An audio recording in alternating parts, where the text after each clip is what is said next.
Hola, buenos días, amigas y amigos. Pues aquí, nuestros queridos suscriptores, vamos a hacer unos comentarios con respecto a una noticia de una rusa que de nombre Olga Idelevich, la cual esta señora mantenía abandonado a su hijo en su departamento y no le daba de comer y le ocasionó una desnutrición que arribó a la muerte del menor. Esta persona, esta señora de procedencia rusa, comete el delito de homicidio intencional. ¿Por qué? Porque a través del transcurso del tiempo, ante la falta de alimentos que le da a su hijo, le ocasiona una desnutrición y cuando ve que ya no puede moverse el niño, le llama a la policía para que vengan a auxiliarlo y posteriormente fallece la criatura.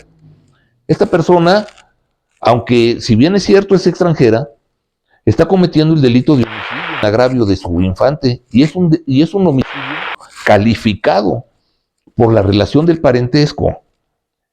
Esta persona, independientemente de que su origen sea extranjero, tiene que rendir cuentas ante la autoridad mexicana, ante la autoridad judicial, y debe de ser procesada. Si la señora ya huyó del país, la autoridad investigadora y el mismo juez que va a conocer del delito de homicidio puede girar una nota roja para que sea buscada a nivel internacional a través de la policía Interpol, pedir auxilio a las demás policías del mundo para que la busquen y la deporten, para que regrese aquí al territorio nacional y sea juzgada por el delito de homicidio en agravio de su menor hijo. Si bien es cierto, esta persona, al momento de que pueda ser detenida y pise nuevamente territorio nacional, tendrá la autoridad judicial y administrativa la obligación de darle aviso a su embajada para que se le designe un abogado que la va a representar legalmente o tener la asistencia consular de su país de origen. No puede quedarse impune un delito por el hecho de que sea extranjera esta persona.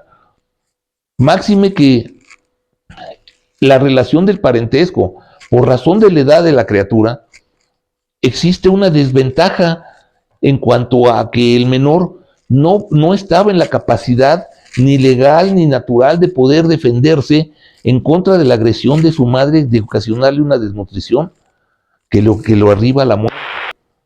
Definitivamente esta es una mujer malvada, una mujer con todo respeto desgraciada, que de pocos sentimientos, que lo único que ocasionó es la muerte de su infante, que si hizo con su menor hijo, pues ¿qué se puede uno esperar de este tipo de personas de bajos escrúpulos, de pocos sentimientos, de un amor de madre hacia su propio hijo?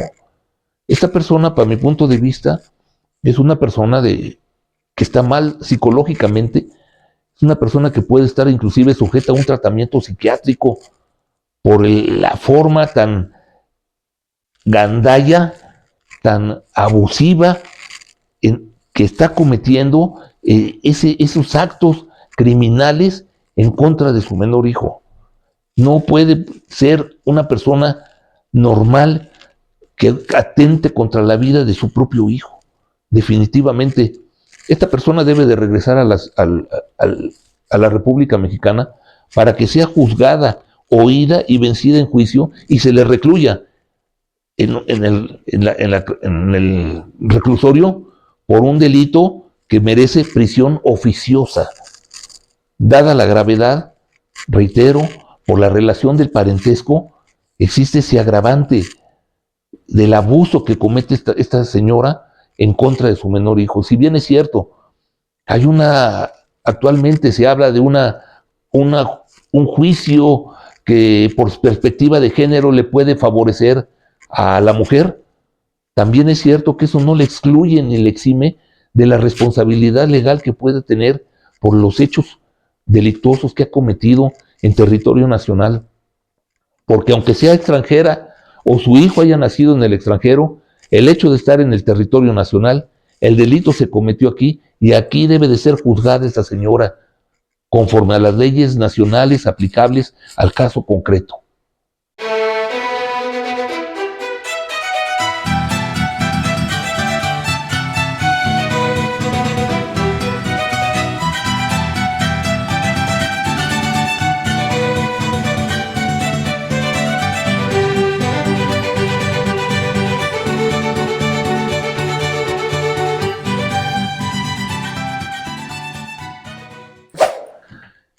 Hola, buenos días, estimadas amigos y amigos.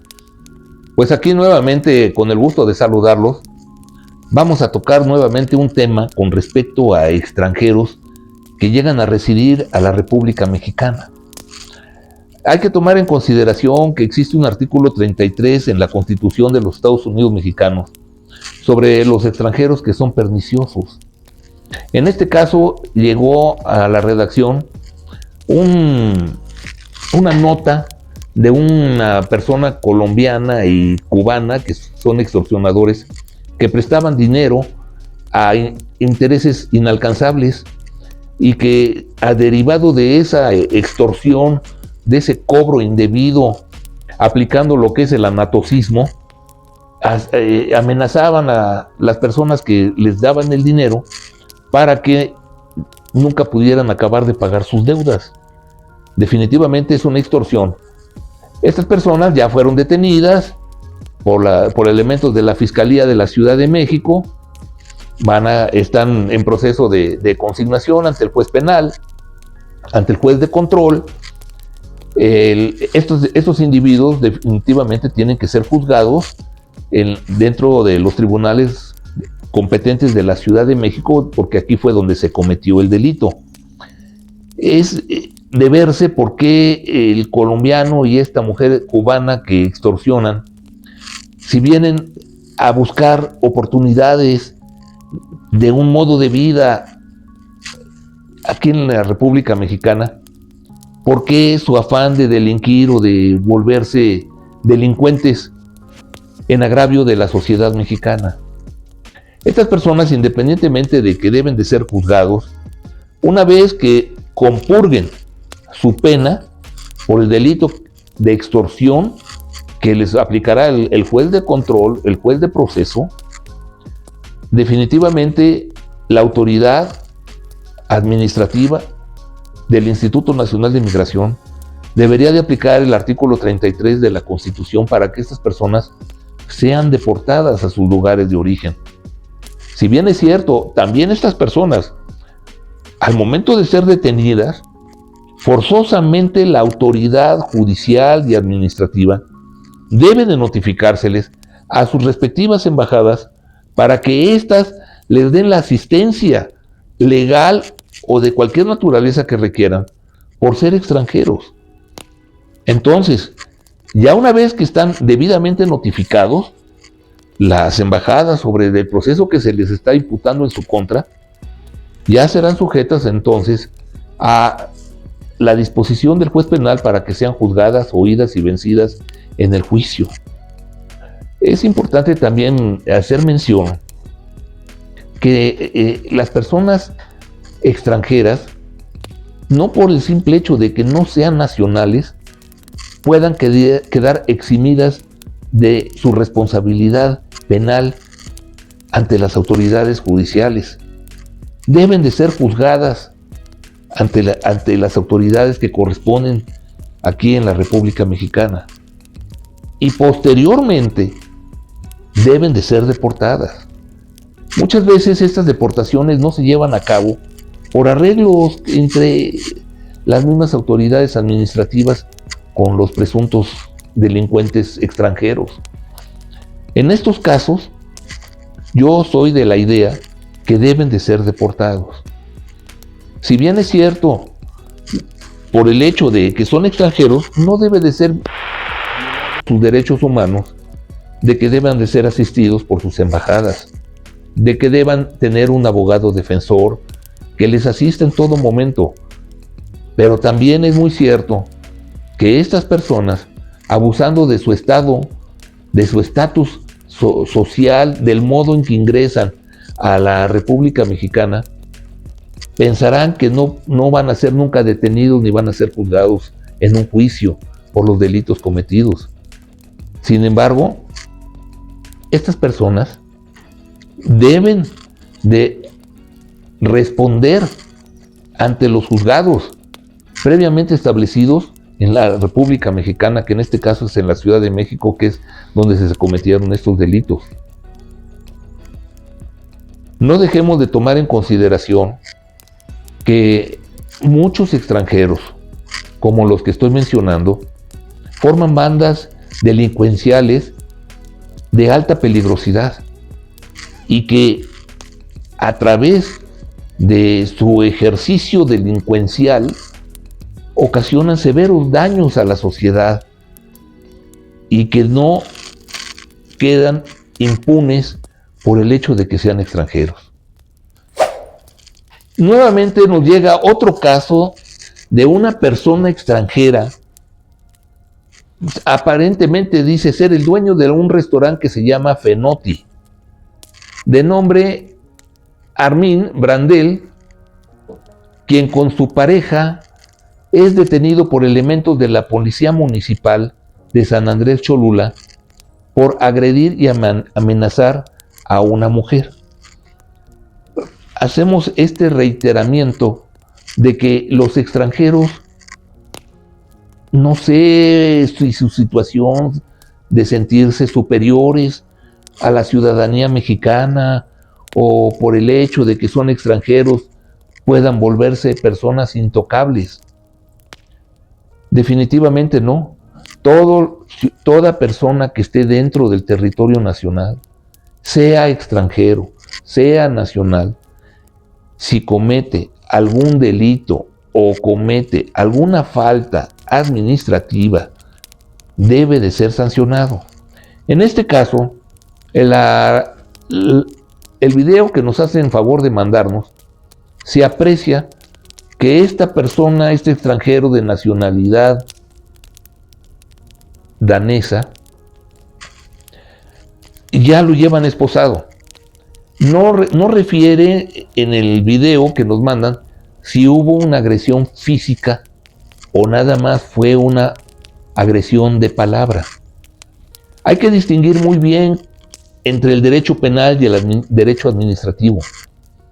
En este caso, si no hubo agresión por parte del extranjero, una agresión física, con un resultado que haya ocasionado lesiones a la agraviada, si bien es cierto, puede estar detenido, deberá de ser remitido a un juez cívico o calificador, y este va a determinar el grado de la falta de este individuo y de su pareja.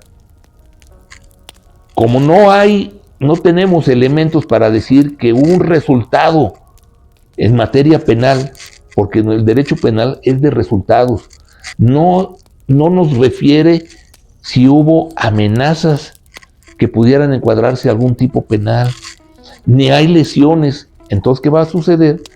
Que ese individuo, si bien es cierto, está detenido por la policía por la policía municipal, será remitido ante la autoridad del juez calificador o el juez cívico, y este le impondrá una multa para sancionar esa conducta por los hechos de la agresión y las amenazas que le ocasionaron a esa mujer.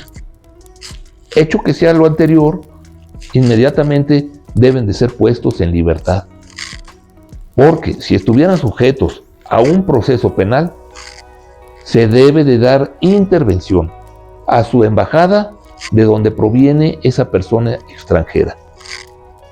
Entonces, es importante ver que cuando se cometen algunos hechos, sean de carácter penal, sean de carácter administrativo, se reúnan los elementos de convicción, elementos de prueba, lo que ahora le llaman la cadena de custodia, si existen las huellas, objetos del delito y todo eso, para saber en qué materia se va a encuadrar aquella persona que va a ser enjuiciada o está detenida por los hechos que se le están imputando. Entonces, en el presente caso de esta persona extranjera, a mi punto de vista, será solamente sujeto a una multa, porque no tenemos los elementos para determinar si encuadra en algún hecho delictivo que pueda ser sancionado por la ley penal y sea en un momento dado enjuiciado por esos hechos con apariencia de delito. Ahora nos ha llegado otro caso de extorsión. En este caso es en la ciudad de Cancún, en el estado de Quintana Roo, donde taxistas están intimidando a los turistas de que si usan el servicio del taxi de Uber, la policía supuestamente los detendrá. Este es un tipo de amenaza que puede dar lugar a sanciones administrativas.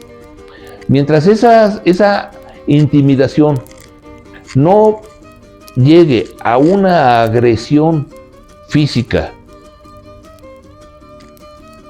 o que esa intimidación no llegue a un estado de amenaza en que el afectado se vea alterada su estado psíquico y emocional, simplemente serán faltas administrativas.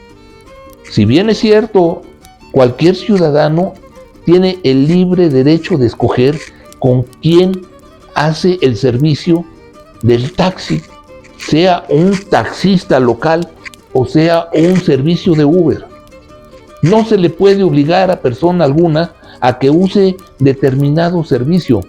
Mucho menos la policía los puede detener por elegir el tipo de servicio que quieren que lo lleven, como el taxi del Uber. Esto es aberrante. Si bien es cierto, aquí la autoridad administrativa tiene responsabilidad de no poner orden a esos taxistas que están amedrentando a los turistas para que usen tal o cual servicio. Esto es una responsabilidad que viene desde el presidente municipal y todos sus colaboradores, todos sus equipos, para que pongan en orden a estos taxistas abusivos, transgresores de la ley, porque no pueden obligar a nadie a que tomen determinado servicio, porque además es a los derechos humanos. Yo tengo el derecho humano de poder elegir a dónde voy, cómo voy, con quién voy y con el servicio que sea.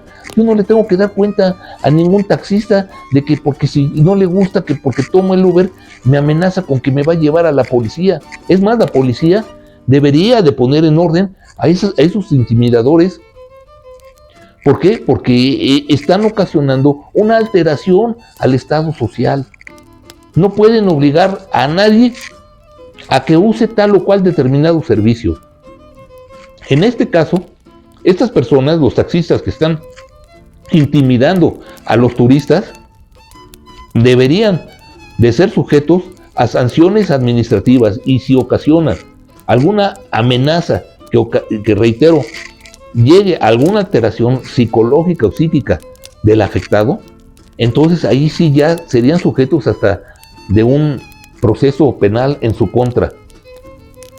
Es importante que la policía y la autoridad administrativa ponga en orden a estos sujetos, porque estamos llegando al punto que cualquier persona, porque se le ocurra, se pone a intimidar a las personas sin tener derecho a ello. El derecho humano de yo poder elegir con quién voy, a dónde voy y cómo voy y a la hora que voy, eso no me lo puede negar ni la autoridad mientras no esté ocasionándole un daño o un perjuicio, ya sea al Estado, a la sociedad o a persona determinada. Por eso, si bien es cierto, estos taxistas en Cancún deben de ser sujetos a la acción de la autoridad judicial o administrativa según sea el caso. Por esta simple intimidación, estas personas deberían de ser sujetos presentados a un juez cívico o calificador para que se les ponga las respectivas multas por la conducta que están desplegando en contra de los turistas, sean nacionales o extranjeros. Ahora vamos a tocar un punto de un ilustre músico que se llama Santa Fe Clan, que ha tenido problemas con su pareja y que ha derivado en que la pareja no le permite ver a su hijo. o le restringe las horas de su visita. Mas, sin embargo, este individuo llamado Santa Fe Clan dice, sin constarme, que le proporciona una pensión alimenticia de 250,000 pesos mensuales. Bien, aquí hay una situación que deriva en materia familiar. Una es que él tiene el derecho de convivir con su hijo y la autoridad judicial, el juez familiar, debe de regular esas visitas, esas convivencias familiares que son irrenunciables, salvo que tenga sujeto a una acción penal o sea una persona que la autoridad administrativa también le imponga una restricción de no acercamiento a la persona, a su pareja, por supuestamente agresión o por tener temor de que pueda sustraer al menor o que pueda sacarlo del país y, en fin, este tipo de situaciones, si no está justificada la no convivencia, la señora actualmente está cometiendo un delito. Ya han reformado el Código Penal y ya esto se puede entender. La negación a las convivencias entre progenitores, la ley ya lo determina que esa alineación parental da lugar a una acción penal. Ahora bien, independientemente de las acciones penales que puedan derivar por el no cumplimiento al régimen de visitas y convivencias, yo en lo personal, si esta persona me niega ver a mi hijo, yo también ocasionaría una disminución al pago de su pensión alimenticia. ¿Por qué? Porque físicamente me está afectando esa conducta de mi expareja.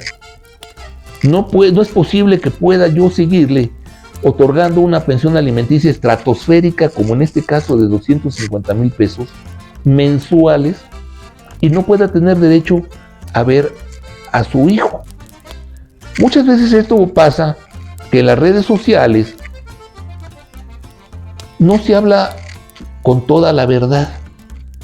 Muchas veces se dicen cosas que no son ciertas. Yo estoy partiendo de la hipótesis de que sea cierto lo que está mandando en este mensaje a través de Instagram.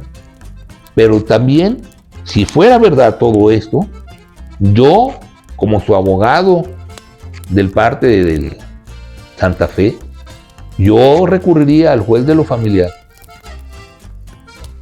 exigiría el cumplimiento a las visitas y convivencias con mi menor hijo, y de no hacerlo, yo le disminuiría el pago de su pensión alimenticia por la afectación que está ocasionándome en mi persona, en mis sentimientos, en agravio de la personalidad que va a determinarse en el desenvolvimiento de la criatura, que le va a afectar al ver a sus padres en un conflicto, y ese conflicto, reitero, ya se determinó como una alineación parental.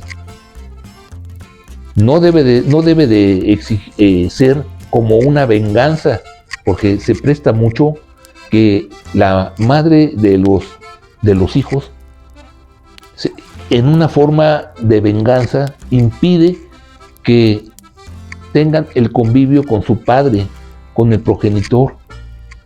Reitero, actualmente ya se ha reformado el Código Penal y esa conducta ya puede dar lugar a sanciones penales.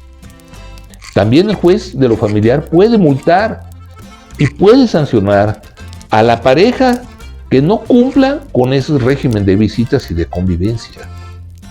E inclusive puede el juez de lo familiar reajustar el monto de la pensión alimenticia por los daños y perjuicios que está ocasionándole, en este caso, al progenitor. Reitero yo expongo mi punto de vista personal respetuosamente conforme a los hechos que me están mandando en esta nota. Pero sí, si fuese todo verdad como lo estamos planteando, la parte afectada indiscutiblemente tiene el derecho de interponer las acciones civiles y familiares y penales en contra de su expareja al negarle la presentación de su menor hijo para el régimen de convivencias y de visitas a que tiene derecho, que además ese derecho es irrenunciable mientras no exista una orden de una autoridad judicial o administrativa que me restrinja el derecho que tengo de convivir con mi descendiente, el derecho de verle y darle mi amor y cariño para que tenga esa criatura un desenvolvimiento normal, un desenvolvimiento con afecto, con amor. Espero que les haya gustado mi comentario, estimados amigas y amigos. Muchas gracias. A sus órdenes.